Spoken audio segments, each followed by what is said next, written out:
what's going to happen is if you continue to accumulate systemic fatigue and push yourself harder and harder, there are going to be consequences. So now I want to just give you a list of the consequences of training hard when you have too much cumulative and systemic fatigue building up. For starters, you're going to start to have your recovery times between sessions become more difficult and start to take longer. So at first, you're going to feel like you're cutting it very close, like you're just recovering barely on time, right?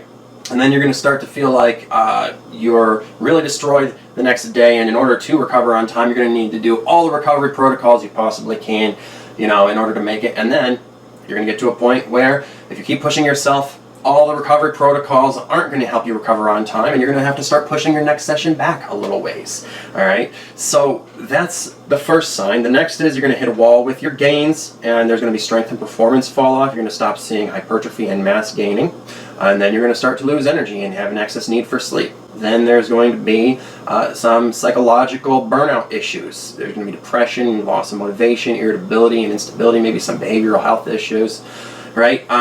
And then there's going to be this lack of work capacity you used to have, and this weakness that starts to set in.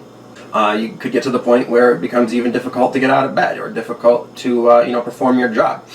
And then there's going to start being excessive soreness, aches and pains, inflammation, tendonitis, carpal tunnel, loss of grip strength and ability to even hold the bar in pulls.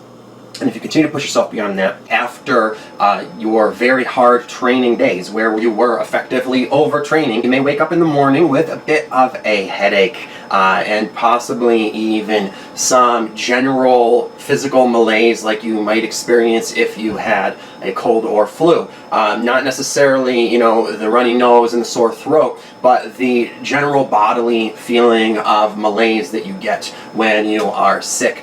And that feeling of, just feeling bad, not being able to get out of bed or, cook breakfast very easily, just feeling like shit, and it being a struggle to, sort of wake up. And so that is a huge sign that you are overtraining and that you are nearing or at your MRV and should not keep pushing harder. And if you continue to push yourself beyond that, there's going to be muscle spasms, back and neck pain, serious joint issues, and then if you even continue to push yourself beyond that, which hopefully you don't, there could be major injury such as connective tissue, tendon, or ligament tears.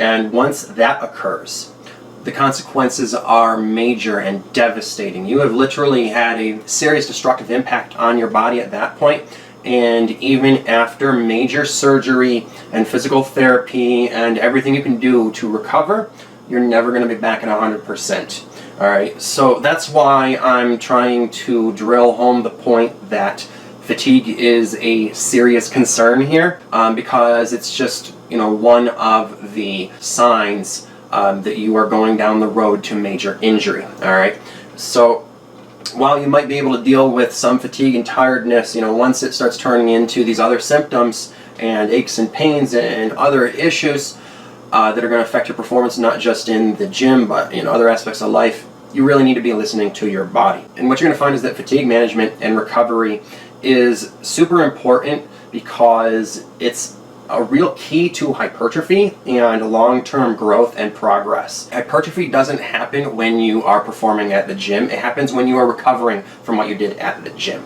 The recovery is constructive and the gym workout is actually destructive. All right, so that's why recovery is so important.